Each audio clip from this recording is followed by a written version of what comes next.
बच्चों जय श्री राम। सरस्वती क्लासेस के चाणक्य बैच 2024 में मैं आपका बहुत बहुत स्वागत एवं अभिनंदन करता हूं। बच्चों, मैंने पिछले वीडियो में आपको चाणक्य बैच के बारे में बताया था। इस बैच के अंतर्गत परीक्षा में संभावित जो परीक्षा में आ सकते हैं उसकी प्रश्नोत्तरी लेकर के मैं आपके सम्मुख उपस्थित हूं। आज मैंने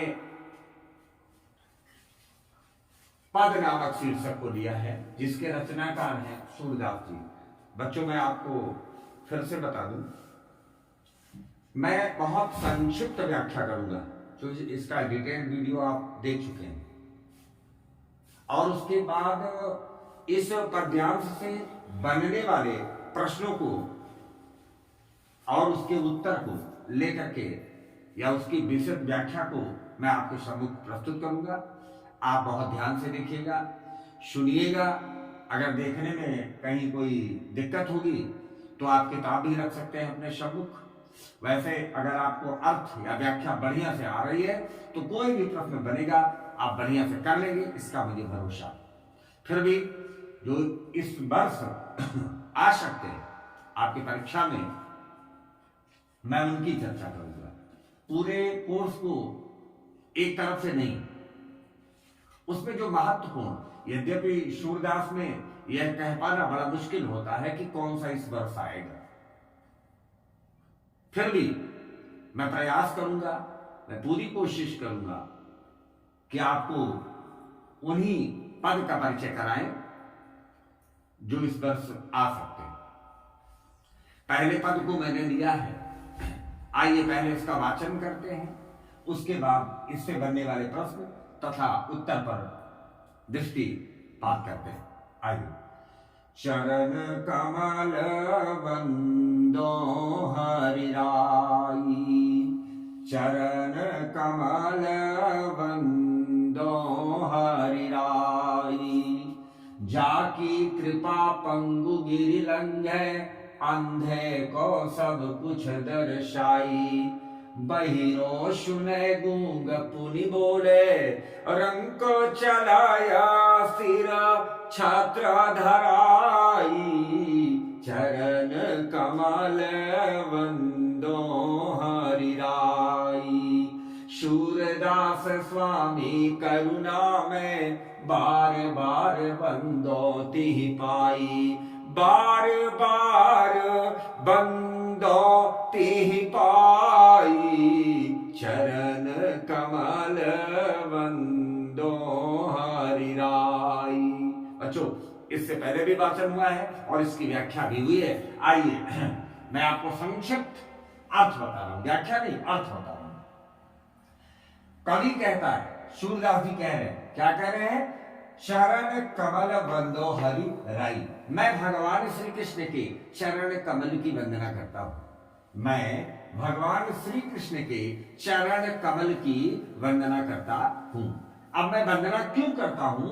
ढेर सारे कारण दिए गए हैं, भगवान की महत्ता बताई गई है कि जाकी कृपा पंगु गिरि लंघ है, जिसकी कृपा से, पंगु माने लंगड़ा, गिर माने पहाड़ों को, लंघ माने लांघ जाता है, जिसकी कृपा से लंगड़ा पहाड़ों को लांघ जाता है, अंधे को सब कुछ दर्शाई, अंधे व्यक्ति को सब कुछ दिखाई देने लगता है, बहिरो सुने, बहरा सुनने लगता है, गूंग पुनि बोले, पुनि माने दोबारा, गूंगा फिर से बोलने लगता है, रंग चलाया सिर छत्र धराई, रंग माने गरीब व्यक्ति अपने सिर पर छत्र धारण करके चलने लगता है, अर्थात गरीब व्यक्ति भी जिसकी कृपा से राजा बन जाता है।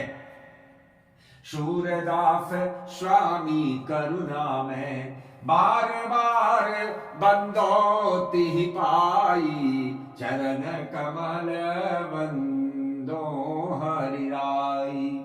सूरदास जी कहते हैं, ऐसे दयालु, करुणा में, ऐसे दया के सागर, बार बार बंदो मैंने वंदना करता हूं, तिहि पाई मैंने ऐसे दयालु सरकार को पा करके मैं बार बार वंदना करता, उनके चरण कमल की बार बार वंदना करता हूं। मैं भगवान श्री कृष्ण के चरण कमल की वंदना करता हूं, जिसकी कृपा से लगड़ा पहाड़ों को लांघ जाता है, अंधे को सब कुछ दिखाई देने लगता है, बहरा सुनने लगता है, गूंगा फिर से बोलने लगता है, और गरीब राजा बन जाता है, यानी भिखारी भी राजा बन जाता है जिसकी कृपा से। ऐसे दया के सागर, ऐसे करुणामयी भगवान को पा करके मैं बार बार उनकी वंदना करता हूं। बच्चों, यह संक्षिप्त व्याख्या है इसकी, अर्थ है इसका। आइए इससे बनने वाले प्रश्न देखते हैं। प्रस्तुत पद्यांश का संदर्भ लिखिए।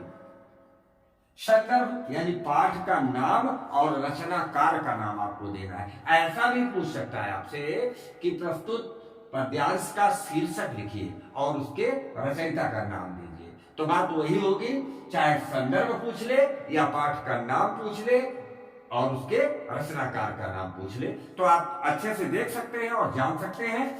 पद नामक शीर्षक है, रचनाकार है सूरदास जी।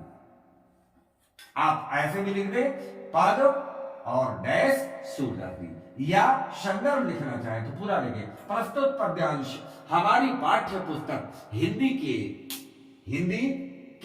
पद्य खंड से पद नामक शीर्षक से अवतरित है। इसके रचनाकार सूरदास जी हैं। आप चाहते ऐसे भी लिख दे, अगर और संक्षिप्त करना चाहते हैं तो पाठ का नाम लिख दे और रचनाकार का नाम लिख दे।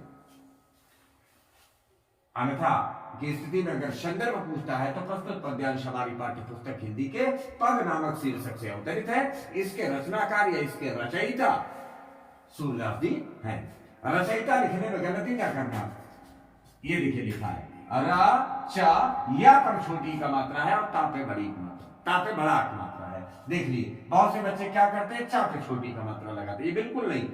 रा चा या पर छोटी का मात्रा और ता पर बड़े का मात्रा। लिखें तो शुद्ध लिखें, अशुद्ध न लिखें। तो पहला प्रश्न आप कर सकते हैं, कोई दिक्कत नहीं है। पद नामक शीर्षक हो गया, रचनाकार सूरदास जी। आइए दूसरा, महाकवि सूरदास किसके चरणों की वंदना कर रहे हैं? आराम से बता सकते हैं, कोई दिक्कत नहीं है। किसके चरण? हरिराई। यहां हरिराई कौन है? भगवान श्री कृष्ण। महाकवि सूरदास किसके चरणों की, अर्थात भगवान श्री कृष्ण के चरणों की वंदना कर रहे हैं। दूसरा प्रश्न बन गया, महाकवि सूरदास भगवान श्री कृष्ण के चरण कमल की वंदना कर रहे हैं। आराम से लिखिए, कोई दिक्कत नहीं है, जिसके बारे में पूरा पद है। भाई सूरदास के आराध्य कौन है? कृष्ण है, राम जी तो है नहीं, इसलिए राम जी के चरण तो आप लिखेंगे नहीं। कृष्ण की लीलाओं का वर्णन है, तो जाहिर सी बात है सूरदास के आराध्य कौन है? भगवान श्री कृष्ण। ये उन्हीं के चरणों की वंदना कर रहे हैं। तीसरा प्रश्न देखिए, चरण कमल में कौन सा अलंकार है? आप देखिए, चरण कमल हमेशा जान लीजिए बच्चों, जिसकी तुलना होती है वो उपमेय होता है, जिससे होती है वो उपमान होता है। जैसे मुख चंद्र, मुख क्या है? मुख की तुलना किससे है? चंद्रमा से, तो यहां रूपक होगा।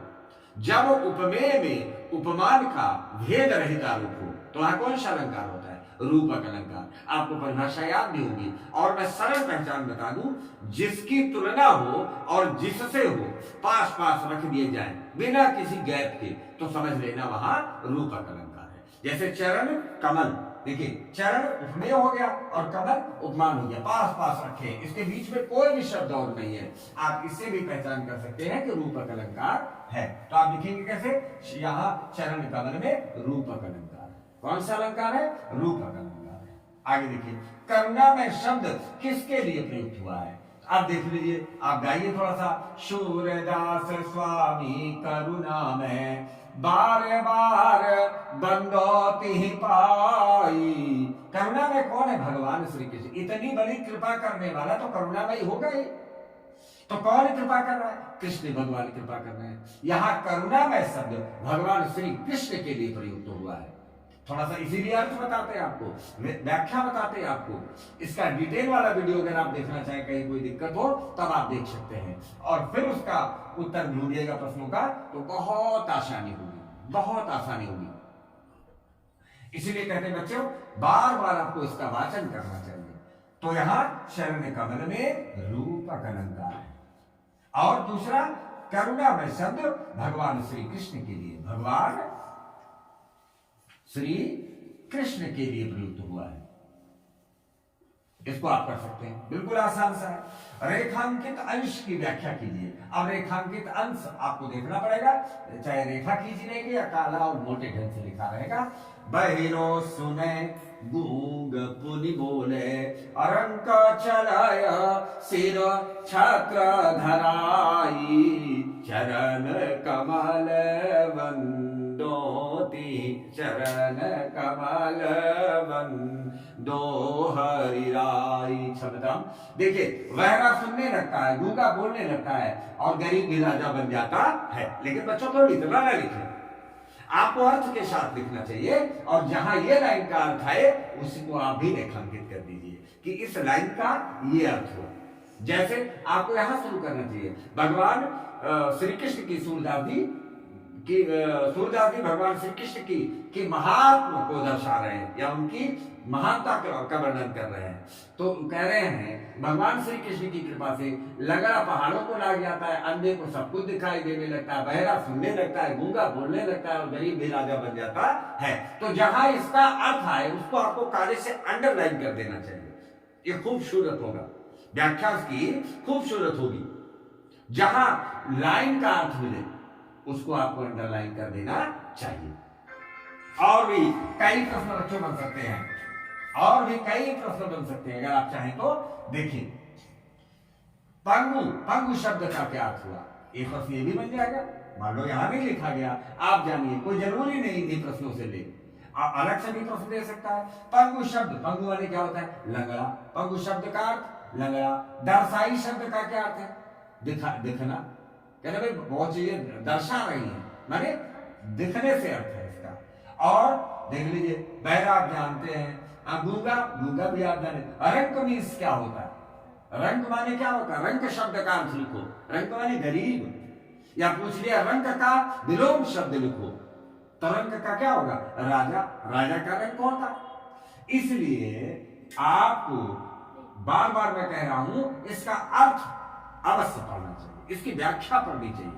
जिस प्रश्न की प्रश्नोत्तरी कराई जाए और आपको चाहिए पहले उसका लिंक में जाकर के या ऊपर वाले वीडियो में जाकर के आपको इसका डिटेल पढ़ लेना चाहिए, फिर व्याख्या बढ़िया पढ़ लें। उसके बाद चाहे जो प्रश्न बने आप मुस्कुराते हुए उसका हल दे सकते हैं।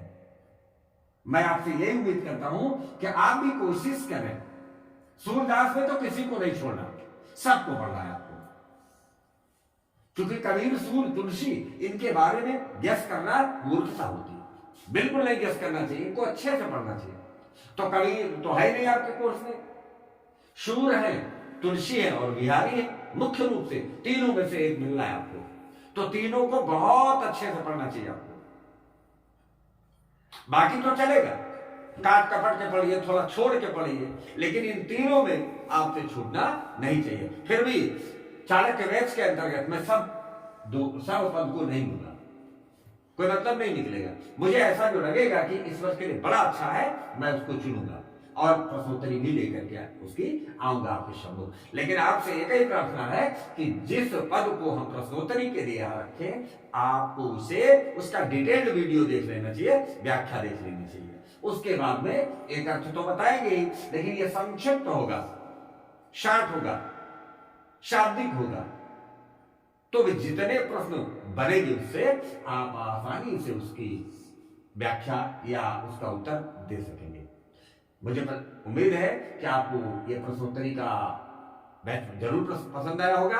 अगर पसंद आया हो और आपको लग रहा हो कि इससे मुझे थोड़ा सा प्रेरणा मिलेगी, थोड़ा सा बल मिलेगा, तो मित्रों में शेयर करिएगा और सरस्वती क्लासेज यूट्यूब चैनल को सब्सक्राइब करिएगा, प्यार दीजिएगा अपना। मिलते हैं आपको कल अगली प्रश्नोत्तरी के साथ, तब तक आपका दिन शुभ हो। जय श्री राम, जय जय श्री राम।